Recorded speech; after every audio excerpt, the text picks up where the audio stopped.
Donc la particularité de cette formation, c'est qu'on peut la faire sur 1 an. Donc il faut avoir validé un diplôme avant, peu importe le diplôme, l'essentiel c'est d'avoir validé les matières générales pour pouvoir dans cette formation avoir que les matières professionnelles et donc la faire en 1 an. Moi je suis apprentie, donc c'est 1 semaine à l'école, 1 semaine en entreprise.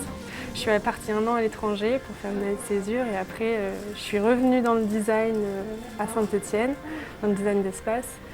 Et au final, ça m'a pas plu. Enfin, ça me plaisait, mais je ne me voyais pas en faire mon métier. J'avais toujours cette petite idée dans ma tête de fleuriste. Donc j'ai tout plaqué et je suis venue ici. Depuis que je suis toute petite, j'adore les fleurs. C'était mon rêve d'être fleuriste, je voulais être coiffleuriste.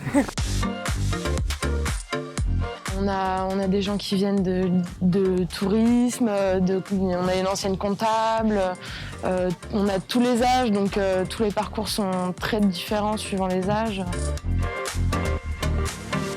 Le fait qu'on soit dans une formation adulte, on sent qu'on est considérés vraiment comme des adultes et que la maturité est plus élevée et c'est vraiment une bonne ambiance, une bonne entente dans la classe, on est soudés, on s'entraide, c'est vraiment bien. Le fait qu'on soit pas une grosse classe, ça apporte une bonne ambiance. C'est le côté créatif du métier. Dans la manipulation des fleurs, c'est quelque chose de satisfaisant de savoir qu'on peut faire quelque chose de beau avec simplement des fleurs, quoi, quelque chose qu'on trouve naturellement chez nous. Il faut être sociable aussi parce qu'il y a beaucoup de contacts avec les clients. C'est vraiment un métier magnifique parce qu'on voit des variétés de fleurs tous les jours, on apprend énormément de choses tous les jours. On apprend aussi justement à être sociable, les timides s'ouvrent plus. Moi j'étais très timide et maintenant je parle avec tout le monde. Et c'est pour ça que c'est vraiment conseillé de faire le BP par la suite parce que c'est là qu'on va vraiment pouvoir montrer notre créativité. La plupart de nos professeurs sont des professionnels à côté de l'école, donc ils savent vraiment de quoi ils parlent, ils ont beaucoup de connaissances.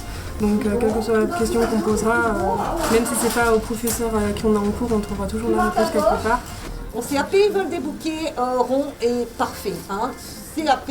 Vous avez une finition de raffia qui est très belle ici. Regardez vos finitions de raffia, elles sont importantes aussi. Ce sont les élèves qui choisissent ce métier, elles sont motivées. J'en ai rarement qui l'ont choisi par hasard. La motivation, la détermination. En classe 2, en F1 par exemple, sur des reconversions des adultes, elles veulent s'installer. Il faut aimer le métier parce que ça fait une amplitude horaire énorme et je pense que sans passion, on l'abandonne ce métier. Petit conseil pour les jeunes qui veulent se lancer, c'est de s'accrocher, d'être très motivé parce qu'un an c'est très intense. Il faut y aller, il faut être présent, il ne faut pas louper de cours parce que sinon on retrouve vite des lacunes. Donc il faut vraiment être motivé et en entreprise et en cours.